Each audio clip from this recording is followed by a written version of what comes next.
Vamos a revisar entonces patología de la glándula mamaria. Por supuesto, un órgano extremadamente importante que está un poco más desarrollado en mujeres que en hombres. Sin embargo, vamos a platicar un poco, puede afectar o puede haber patologías en ambos casos, en ambos géneros. Esta es la anatomía general. Esta es por supuesto la glándula mamaria. Tenemos que en primer lugar tenemos la pared, este sería literal las costillas y los músculos intercostales. Luego tenemos un poquito más adelante o más hacia afuera los músculos pectorales o pectoralis.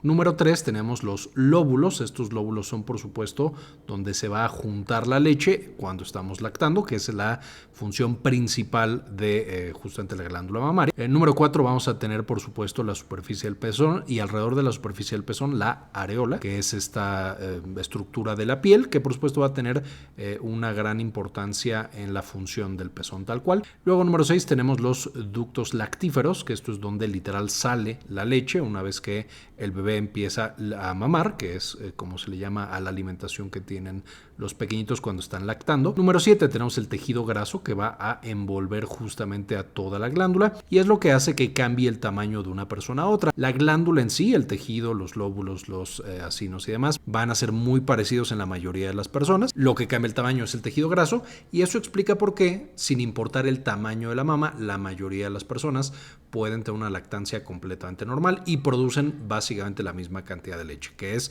la que el bebé necesita tal cual. Y número 8, por supuesto, tenemos la piel que rodea a la glándula. Si nosotros le hiciéramos un acercamiento específicamente a los lóbulos, tendríamos que esta es su histología, es decir, las células que lo componen. Y aquí podemos ver los ductos, que es por donde va a pasar la leche, que son estos tubitos que como pueden ver van a estar rodeando a muchas de estas bolitas, que ahorita vamos a ver qué es, con el propósito, por supuesto, de que las bolitas echen la leche a los ductos y de ahí se vayan juntando hasta que, por supuesto, de nuevo sean expulsados por los ductos más grandes. Y junto a los ductos, por supuesto, tenemos los lóbulos. Estos lóbulos son tal cual las células que van a formar la leche cuando se requiere. Ahora, y bueno, por supuesto tenemos todo este estroma interlobular, que es todo el tejido del resto de las células y el especialmente tejido conjuntivo que mantiene a todo en su lugar. Si nosotros le hacemos un acercamiento al lóbulo, por supuesto vamos a tener esta estructura circular que es justamente el acino. El acino es la unidad funcional que nos va a permitir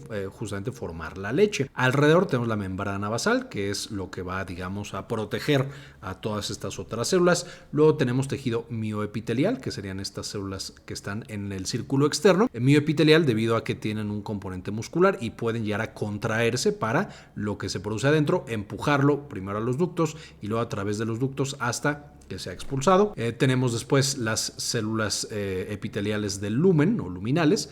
Estas son las que justo van a producir literal la leche y van a expulsarla acá. Y este sería el lumen o la luz, que es de nuevo donde tenemos la acumulación de la leche. Después vamos a empujar a través de las células mioepiteliales y de nuevo hacemos este proceso en el que se va a expulsar. Estas células, específicamente las células luminales epiteliales, van a ser las que cuando ya tenemos a un bebé van a llenarse o van a responder a la oxitocina y la prolactina que es liberada durante el trabajo de parto y por supuesto después cuando nos pegamos al bebé para que succione y en conjunto básicamente la prolactina va a favorecer o va a llevar a que las células epiteliales luminales produzcan leche, mientras que la oxitocina nos va a llevar a que las células mioepiteliales se contraigan y entonces expulsen la leche de la glándula mamaria. Cuando nosotros tenemos una patología de esta glándula, vamos a tener que principalmente se van a alterar, ya sea las células mioepiteliales, las células luminales o por supuesto las células ductales, la de los ductos que está llevando la leche.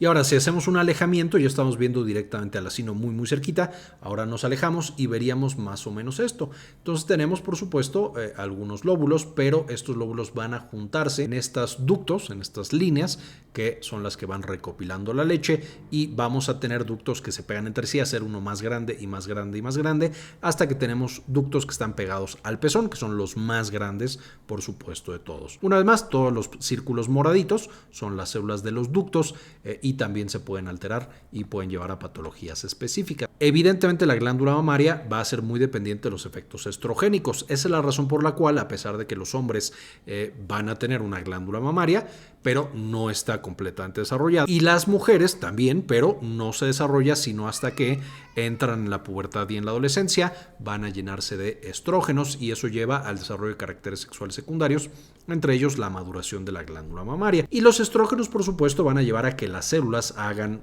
mitosis, es decir, que tengamos más, luego las va a mantener, es decir, va a decirles, ok, necesitamos esta cantidad, no podemos ser menos, entonces los estrógenos van a mantener justamente la presencia de estas células a lo largo de la vida.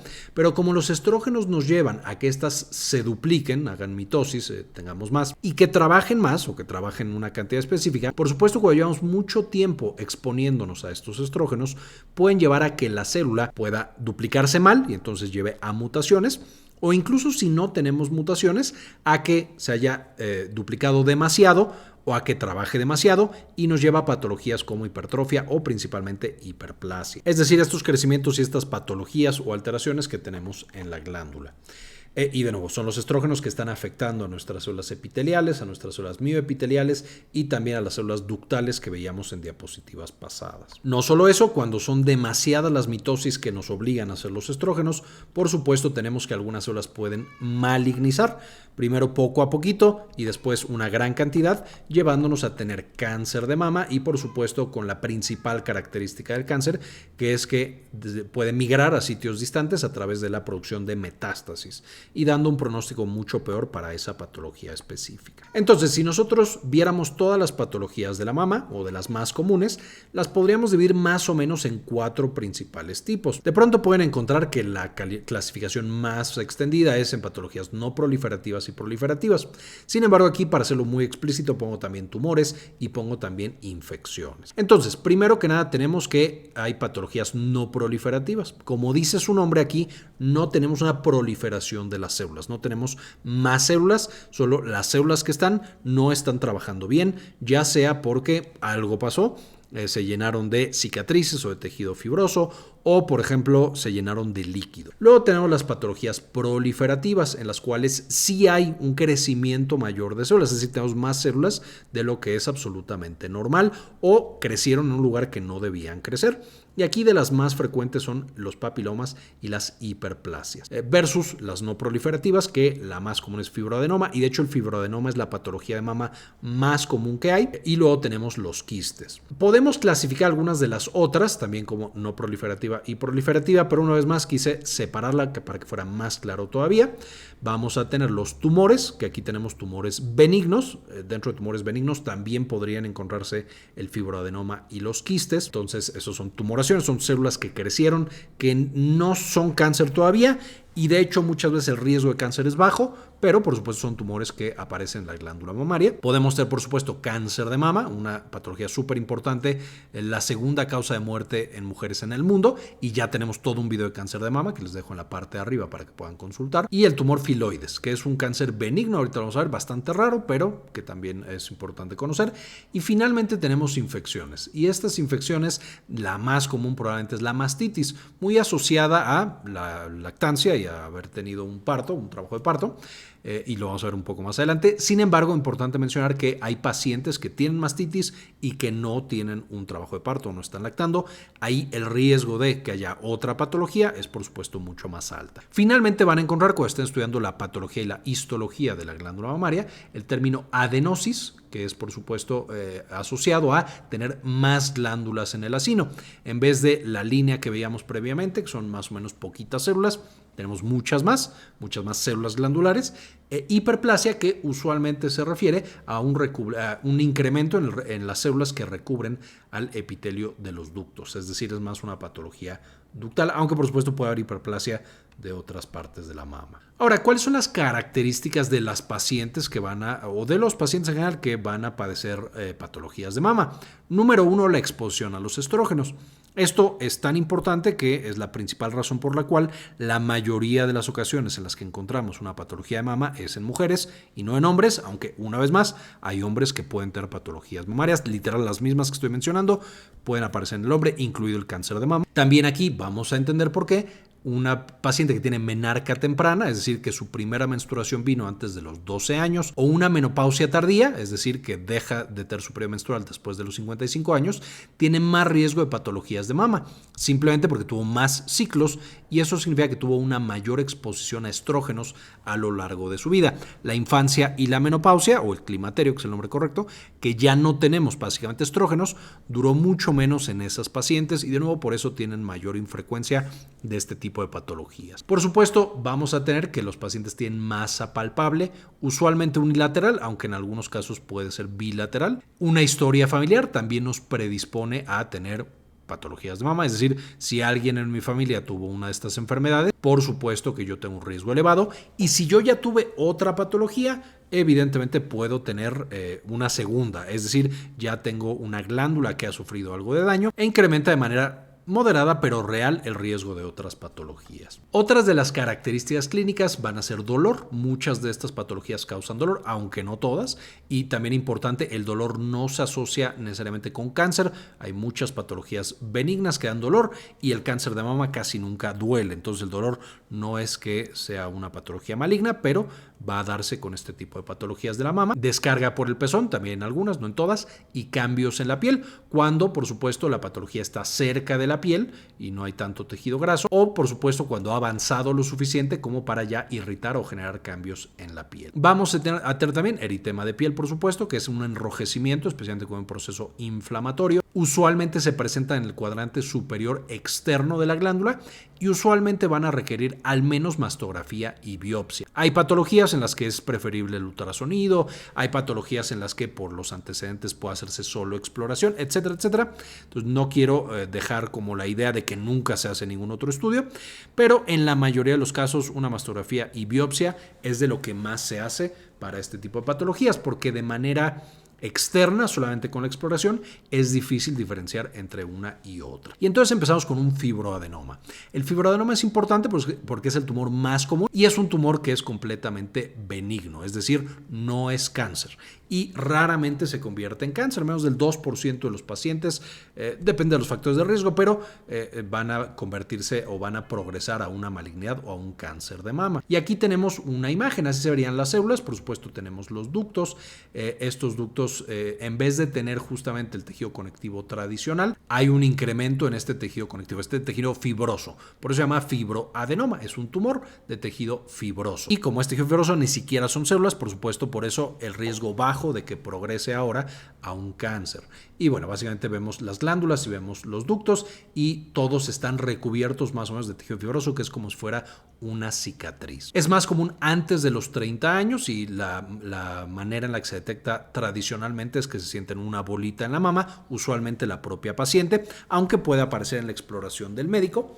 Ese va a ser un tumor móvil, es decir, no está fijo a estructuras más profundas. De nuevo, porque solo está pegado a las estructuras propias de la glándula. Va a ser firme, es decir, es un poco durito y es indoloro la mayoría de las ocasiones, a menos que haya una obstrucción o que se haya infectado de más. Pero en términos generales, los fibroadenomas son firmes y son indoloros. Y son, por supuesto, unilaterales, aunque en ocasiones pueden aparecer bilateralmente. Número 2, vamos a tener los quistes. Los quistes, como en cualquier otro tejido, van a ser un tumor que está lleno de agua. Es decir, las células alrededor actúan básicamente normal, a lo mejor están actuando de más, pero no se están multiplicando así con locura, como sí pasa en otros tumores benignos, incluso algunos que vamos a ver más adelante. Pero lo que sí sucede es que producen agua y más agua y más agua, y eso es lo que genera justamente la bolita. Entonces es un tumor lleno de líquido. También van a ser usualmente benignos. De nuevo, las células no tienen alteraciones, es más bien el líquido que está generando el tumor o la masa. Va a ser más común antes de los 50 años, que es cuando está la presencia de los estrógenos, o en pacientes de más de 50 años o que estén en la menopausia, pero que estén utilizando terapia hormonal, es decir, estrógenos sintéticos. También puede llevar a la aparición de estos quistes. Cuando se tocan no son tan firmes, sino que se sienten como uvas o como bolsas de agua, literalmente porque son pequeñas bolsas de agua que nosotros tenemos dentro del tejido y van a cambiar con la cantidad de estrógenos que presenta la paciente. Eso implica que en el periodo, cuando tenemos una mayor cantidad de estrógenos, puede crecer esta tumoración y cuando bajan los estrógenos cerca de la menstruación, van a hacerse más pequeñitas estas tumoraciones. Y puede llevar con el tiempo a la cicatrización, a que se acumule justamente tejido fibroso y entonces, por supuesto, haya características parecidas a un fibroadenoma, de nuevo específicamente en la presencia de tejido fibroso. Así se vería, de nuevo, aquí tenemos el acino tradicional, esta sería la glandulita, y podemos ver que se está acumulando una gran cantidad de líquido en el interior. Luego tenemos el papiloma. El papiloma, igual que pasa en otros tejidos, el papiloma es una verruga. Y entonces estos papilomas son pequeñas verruguitas que aparecen dentro del ducto. Este ducto es, si ustedes se imaginan, una manguera, que es por donde tendría que pasar la leche. Imagínense que esta manguera sale de la pantalla hacia su rostro y después se mete y atraviesa la pantalla. Entonces es literal una manguera.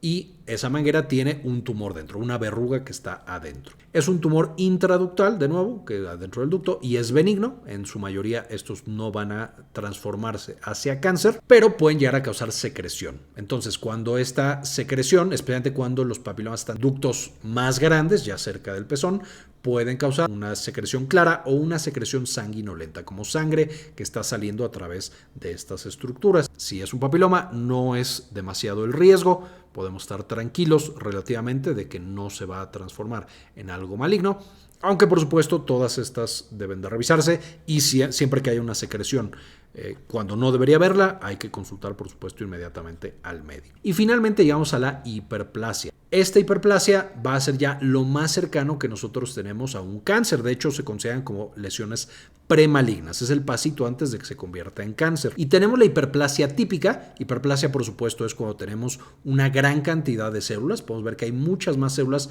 de lo que había en la mama normal, pero todas estas células son normales, entonces es una hiperplasia con una forma típica de cada una de las células individuales, o podemos tener una hiperplasia atípica. Y aquí vemos muchas células, pero además ya tienen justamente hoyos en el tejido, que no son por supuesto los ductos. Estos hoyos, por supuesto, una hiperplasia cribiforme, es decir, que tiene hoyos, y ya es ahora sí la hiperplasia atípica, la lesión premaligna. Una hiperplasia típica tiene también un riesgo alto de pasar a una típica y después a un cáncer, pero ya la lesión premaligna es la hiperplasia atípica. Tengo muchas células y está alterada la forma de la glándula o la forma de la célula. Este puede ser un sobrecrecimiento tanto de células de los ductos o de los lóbulos, porque por supuesto también el cáncer puede ser de ductos o de lóbulos. La hiperplasia atípica es la lesión maligna, como estaba mencionando, ya eso se tiene que quitar, se tiene que tener rápido porque va a transformarse en cáncer más o menos pronto. De nuevo puede ocurrir tanto en ductos como en lóbulos. La ductal es la más común, es decir, cuando tenemos este sobrecrecimiento de las células del ducto es lo que más vamos a encontrar. Va a ser más común alrededor de los 40 años, de nuevo, porque ahí es donde vemos un incremento importante en la frecuencia de cáncer de mama, aunque es importante mencionar que esto se ha estado acelerando con el paso de los años y cada vez encontramos lesiones antes en las mamas de los pacientes. Y finalmente se va a asociar frecuentemente con microcalcificaciones. Y es por esto, por supuesto, que la mastografía lo que está buscando son estas microcalcificaciones. Y ya platicamos toda la escala de BIRATS, que les voy a dejar el enlace acá arriba para que puedan consultar, pero que la escala de BIRATS básicamente se enfoca, o gran parte de la escala va a enfocarse en la presencia de estas microcalcificaciones para decirnos o que hay un cáncer de mama o que el riesgo de cáncer de mama es bastante alto. Y lo que está pasando aquí es que estas hiperplasias atípicas van a tratar de ser contenidas por nuestro sistema inmune, tratando de evitar que se conviertan en cáncer. Y la principal manera en la que el cuerpo lo hace es envolverlas en estos caparazones de calcio que tratan una vez más de protegernos. El siguiente es el cáncer de mama. Este es un tema muy amplio, no voy a meter mucho en detalle y ya tenemos todo un video. Pero del cáncer de mama el más frecuente es el carcinoma ductal invasivo, que es por supuesto un cáncer de células ductales. Antes era seguramente una hiperplasia atípica de células ductales, ya vimos que es la más frecuente, y ahora se convierte en un carcinoma ductal invasivo. ¿Qué fue lo que cambió? Ya teníamos células alteradas, pero ahora estas células alteradas tienen la capacidad de invadir otros tejidos y causar metástasis y causar un daño muy grande en ese paciente. Y vamos a encontrar que el riesgo de que aparezca en este cáncer de mama va a ser especialmente alto con mutaciones genéticas, como en los genes de riesgo BRCA1 y BRCA2. Y a pesar de que creemos que el cáncer de mama es una enfermedad, realmente es una gran cantidad de enfermedades. Y simplemente aquí les dejo laminillas o micrografías que muestran diferentes tipos de cáncer de mama. Entonces, todas estas son maneras en las que las células ya mutaron tanto que se convirtieron en cáncer. Y aquí les muestro solamente algunas de estas. Hay muchísimas más imágenes con características muy diferentes. Estas características pueden ser no solamente en la histología, sino incluso puede cambiar lo agresivo que es el cáncer de mama, los tratamientos a los que responde o a los que es resistente ese cáncer y finalmente el pronóstico. Entonces, el cáncer de mama no es una enfermedad, son muchas enfermedades. Finalmente tenemos el tumor filoides, que es un tumor bastante raro, pero que puede llegar a suceder y es muy característico. También se le conoce como cistosarcoma filoides. Este es un nombre incorrecto porque cistosarcoma nos sugiere que es un cáncer cuando en la mayoría de los casos los tumores filoides no son cáncer de mama. De hecho, se llama filoides porque en griego viene del griego para hoja. Entonces va a tener estas estructuras que la hacen parecido justamente a una hoja. Por eso se llama filoides. Es un tumor raro, predominantemente benigno, que es parecido a una hoja y que tiene un crecimiento muy rápido. Esa es su principal característica. De cuando se detecta en un par de semanas, ya puede tener un volumen bastante alto. Va a causar muy rápido una piel brillante o traslúcida por el tamaño tan grande del tumor. Y por supuesto tiene que extraerse, porque si no sigue creciendo y sigue creciendo. Finalmente, la mastitis es una patología que es tal cual infecciosa. Va a ser una invasión bacterial a través de irritación y fisuras del pezón, usualmente asociado, por supuesto, a la lactancia. Entonces, cuando estamos alimentando al bebé, esto puede generar pequeñas lesiones en la piel alrededor del pezón y por ahí se va a meter bacterias que viven en la piel, principalmente el Staphylococcus aureus, aunque por supuesto vamos a tener otros como la Galactia, Streptococcus, etcétera, etcétera. Va a ser más común posparto y cuando estamos lactando o cuando tenemos alteraciones inmunológicas, principalmente pacientes que tienen diabetes o algún otro tipo de inmunosupresión. Si nosotros encontramos una mastitis fuera del contexto de la lactancia, tenemos que investigar muy bien a esa paciente porque el riesgo de que tenga otras patologías de mama, como tumores o incluso cáncer de mama, es mucho más elevada. No quiero decir que siempre la mastitis fuera de lactancia sea cáncer, solo me refiero a que debemos ser más cuidadosos cuando lo estamos investigando. Y si no somos cuidadosos, por supuesto puede llevar a una bola de bacterias que se llaman abscesos y que son mucho más difíciles de manejar porque ya no responden solamente a antibiótico, sino que se tiene que literal drenar todo lo que contenían. Y por supuesto, ¿cuál es el tratamiento? Drenaje y antibióticos para matar a estas bacterias. Esencialmente, esta es la información. Espero les sirva para ver a sus pacientes con patologías mamarias. Esto, por supuesto, es solamente una introducción. Hay toda una subespecialidad en mama. Entonces, este solo es un mega resumen para que conozcamos estas patologías tan importantes y, por supuesto, también tan frecuentes.